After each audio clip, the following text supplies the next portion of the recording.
top shelf. Let's see, lettered or numbered limited edition books that are either was involved in as illustrator or collected, swapped it for illustrations. I swapped the Salem's Lot, I'm not in it. And I also swapped Death by Gaiman, I'm not in that either. But I'm in all the other ones. Next down, my Gaiman shelf, Neal Gaiman shelf. It's not a complete collection, but it's got all the ones I consider important, including those two ones on the top shelf, which were too tall to fit on this shelf. And the middle shelf is all of the Gwendy books, the ones published in America and the United Kingdom and several other countries across the world. There's more to come, I'm sure. This is the lettered edition of Gwendy's Button Box by Stephen King and Richard Chismore. A button box in a box. Book, of course.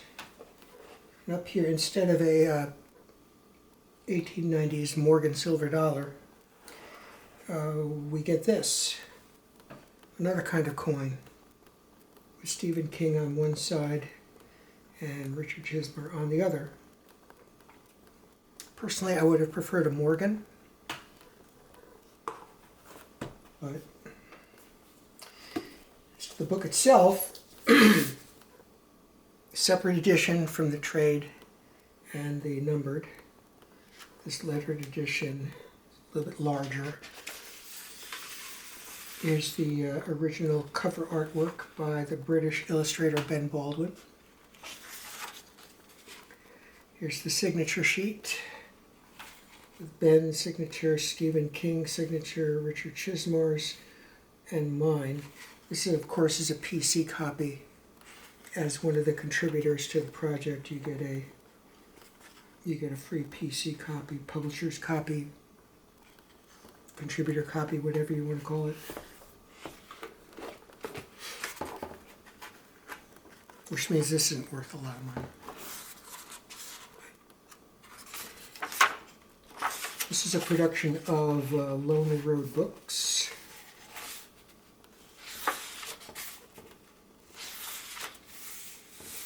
This first interior illustration of mine is extra. You won't find this in the trade editions.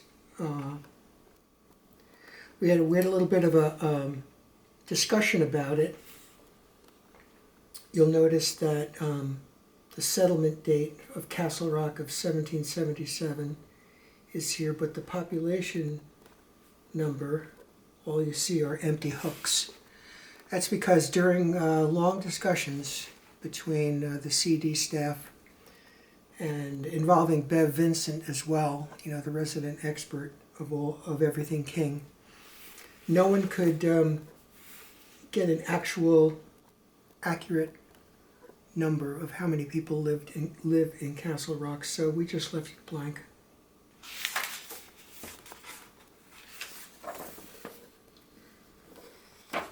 Here's a full color spread of downtown Castle Rock. I think this might have been the cover for the numbered edition. I don't know who did this painting, but it's included here. I'm sure some of you can tell me. They're not mentioned here. So, it's a mystery to me. Inside has all my interiors, including this one. Odd thing about this one is this is a scene that is simply mentioned by Mr. Farris in chapter 31. He just, in his final conversation, what we all think is his final conversation with Gwendy, in this first book of the series, he mentions to her how she will eventually die, looking out through an open window to see a flock of birds flying by. So I thought I would illustrate that.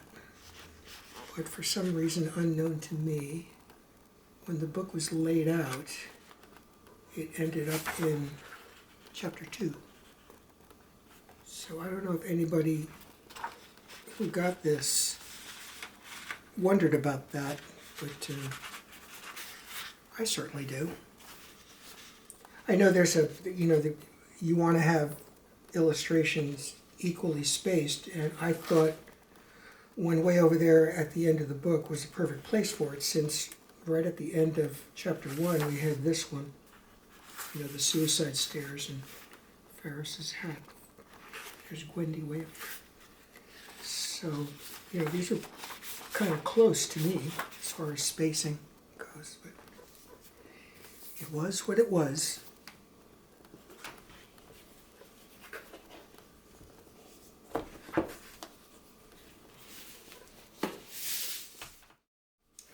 This is something not many of you have seen, I'm sure. It's a hugely limited edition. The embossing on the slipcase is of a heart, 2 skulls kissing, and 2 hands touching.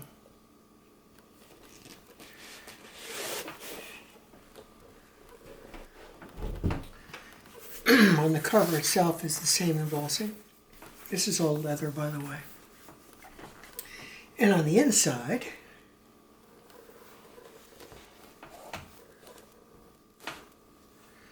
are 2 versions of a poem, 2 layouts, actually, of the same poem, called The Rhyme Maidens by Neal Gaiman. Signed by Neal. This was, I was told, part of Neal's wedding ceremony when he married Amanda Palmer. Here in this version, there's Neal and Amanda, again signed by Neal. I don't know how many of these were made, but I know it's very, very, very rare. This was a Biting Dog Press. This was a swap, like I mentioned before. Dave Dinsmore, who produced this for his press, swapped a lot of artwork of mine for this, and I thought it was a very good deal.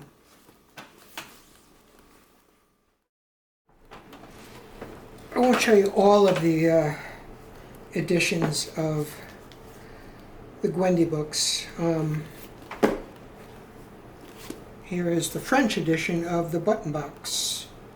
Et la boîte à boutons. I didn't take French in high school, sorry. However that's pronounced. Cool thing about French editions, first of all, it's smaller than all the other ones. And they added this funny little thing. Livre de poche. Livre de poche? How am I doing? But all the books there. So it's kind of cute.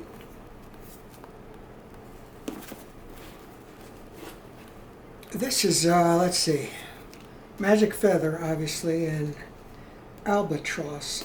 I believe this is the Polish edition. I have no idea. It looks Polish. Let's see, what's this? This came in at 2. Oh, more King editions you could buy in Polish from this company. Interesting. Nicely done. I like it.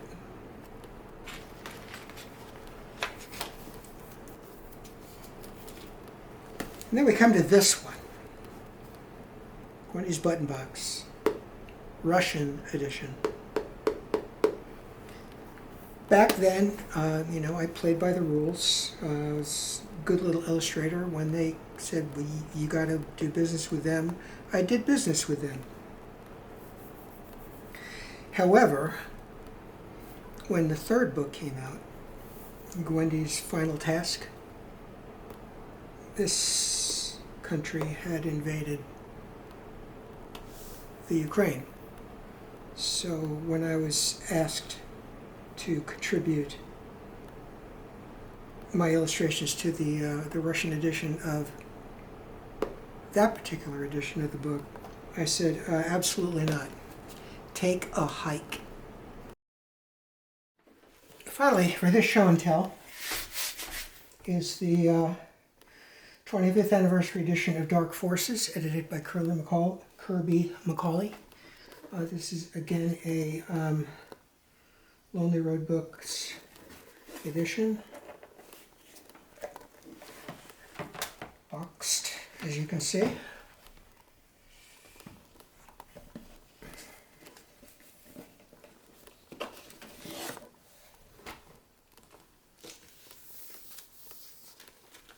Huge book.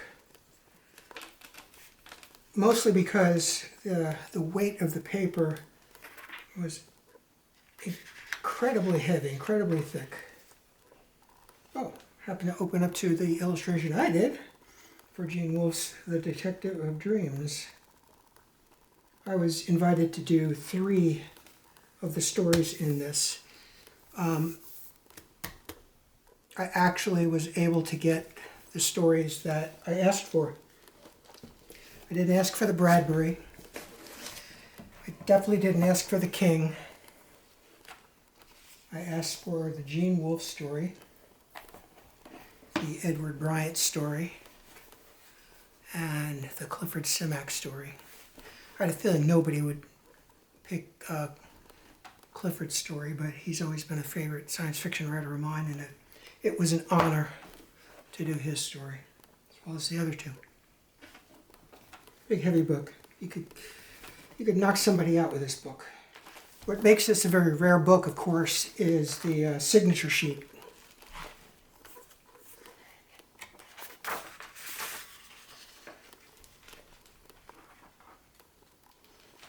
Only the artist signed it, of course. Bernie Wrightson did the cover. Eric Wilson, Chad Savage, me, Alex McVeigh, Alan Kozowski, Alan Clark, Glenn Chadbourne, who did this, plus I think one inside, Jill Bauman, and of course the editor Kirby McCauley. What makes this particular edition not worth a lot of money is it's a PC edition. It's not one of the numbered ones or lettered ones. Fine with me.